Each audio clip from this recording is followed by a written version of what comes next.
قرآن مجید فرمایي سورۃ آل عمران کې زین للناس حب الشهوات من النساء، خلق چې دینو د خواهش د سيزونو سره ډیره زیاته مینه کوي او په هغه کې اول نمبر قرآن مجید چې دینو زنانه بیانوي، د زنانو سره او دو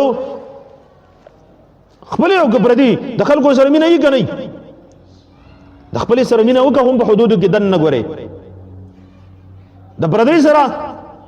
پردي ته د پردي په نظر وګوري شریعت چې تاسو وایي اکه انکار به سره کې د زمانه چې ته به دا غیر ما هغه تعلق قائمه چې کوم د خپل خلک هغه تعلق قائمه دا پردیم چې دنو سبب د امتحان ګرځي، هغه کله کله به حیا ګرځي، بازاري خزي وي، هغه ته چې دنو تا خرابوي، دا بدنه نه کنه دا ته چې نظر چې دنو اړه دنو دا ستاسو لپاره بدنه ده، ته دا کو چې دنو نور چمک دمک د چې دنو کړيږي واګه طرف ته چې دنو رواني، هغه خپل حلال پرې دی په بل بس رواني، خپل ایمان چې دنو غر کې د الله نبی فرمایي چې کله سړی زنا وکړي ایمان دې لري شي،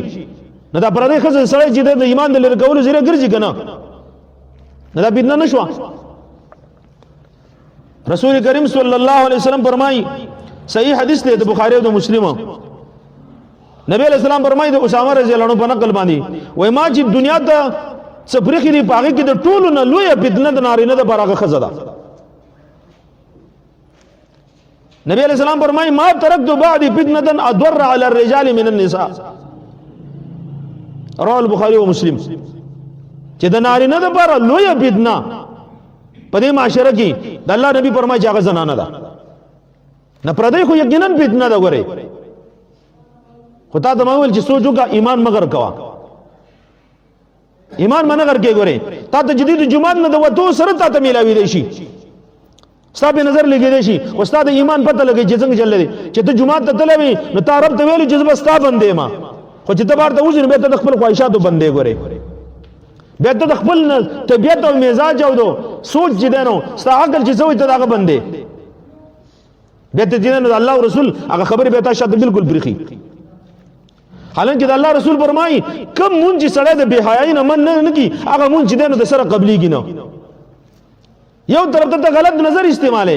او بل طرف ته چې دین ته منځونه کې د الله نبی فرمایي دا مونږ چې دین بیرته په صدا باندې مخ باندې بیرته دروشته کیږي، نه پردې خزم او چې دین فتنه ده او خپلم کله کله فتنه ګرځي، داګه د بار حلال او حرام چې دینو کې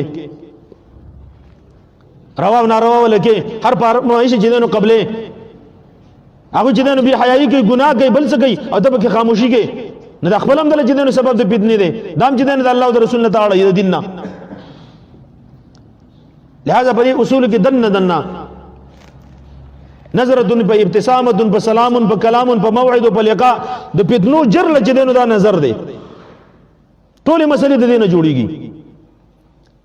او د الله نبی فرمایي دا زهريله غشه دے دا سړی چې دینه زړه کار کوي، زړه چې دینه غر کوي، او څومره چې سکون غواړي نو نظر محفوظ کا، څومره چې بے سکونی غواړي نو ته نظر استعمالو ته ضرور ځان پریشان کیږي، تا ته به اطمینان نه ملويږي، تا ته به حلال ځکه چې دین خو نه ملويږي،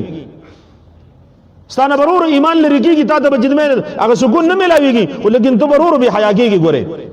نه د به حیا جر لجنه داسه ده نظر ده، حالانکه ګوره د ټولو نه لوی بدنه دجال له ګوره خو دلته نبی علیہ الصلوۃ والسلام د نارینه د پاره لوی بدنه زنانه ګرځي، و زنانه و نارینه د پاره لوی بدنه رسول الله فرمایي ما زنانه برخدا چې لوی بدنه ده.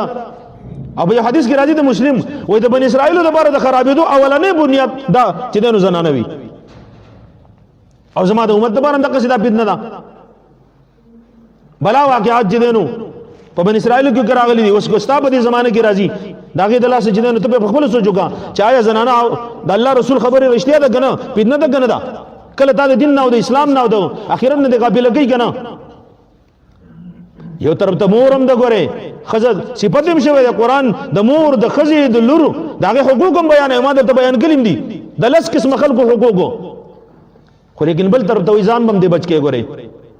اخرت به نه کرکې، اسلام به نه کرکې، ایمان به نه کرکې، جون به سر دې د دینه بغیر جون هم نه تیریږي، خو لیکن خپل افرادی به پیژنې ګوره حلال او حرام به پیژنې، خوبت به پیژنې، روا به اوسې ولا راوړي ناروا به ولا نه راوړي، او بهر ته هم چې دین ناروا چې دین خپل خواهشات نه پوره کوي، څنګه چې باغ باندې خپل په بل ځای کې خواهشات پوره کول ناروا دي، پتا باندې ناروا دي. چې څنګه چې ستا پتا پاګه باندې حق دی نو دا غوي پتا باندې حق دی